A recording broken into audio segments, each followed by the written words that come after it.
एक जंगल में विशाल वृक्ष के तने में एक खोल के अंदर कपिंजल नाम का तीतर रहता था।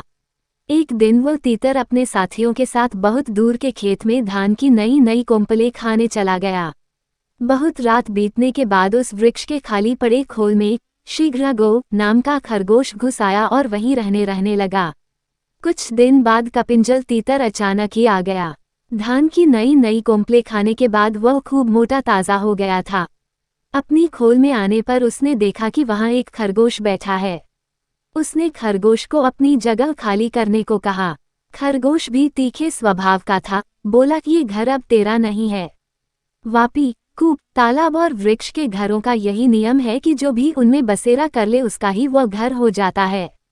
घर का स्वामित्व केवल मनुष्यों के लिए होता है, पक्षियों के लिए गृह स्वामित्व का कोई विधान नहीं है। झगड़ा बढ़ता गया। अंत में करपिजल ने किसी भी तीसरे पंच से इसका निर्णय करने की बात कही। उनकी लड़ाई और समझौते की बातचीत को एक जंगली बिल्ली सुन रही थी। उसने सोचा, मैं ही पंच बन जाऊं तो कितना अच्छा है, दोनों को मारकर खाने का अवसर मिल जाएगा। ये सोच हाथ में माला लेकर सूर्य की ओर मुख करके नदी के किनारे कुशासन बिछाकर वह आंखें मूंद बैठ गई और धर्म का उपदेश करने लगी। उसके धर्मोपदेश को सुनकर खरगोश ने कहा, ये देखो, कोई तपस्वी बैठा है, इसी को पंच बनाकर पूछ लें। तीतर बिल्ली को देखकर डर गया, दूर से बोला, मुनिवा, तुम हमारे झगड़े का निपटारा कर दो। जिसका पक्ष धर्म विरुद्ध होगा उसे तुम खा लेना।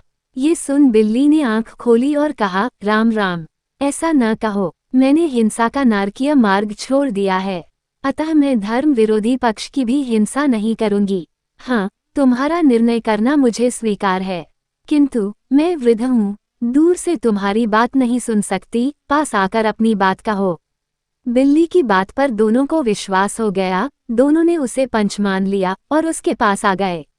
उसने भी झपट्टा मारकर दोनों को एक साथ ही पंजों में दबोच लिया।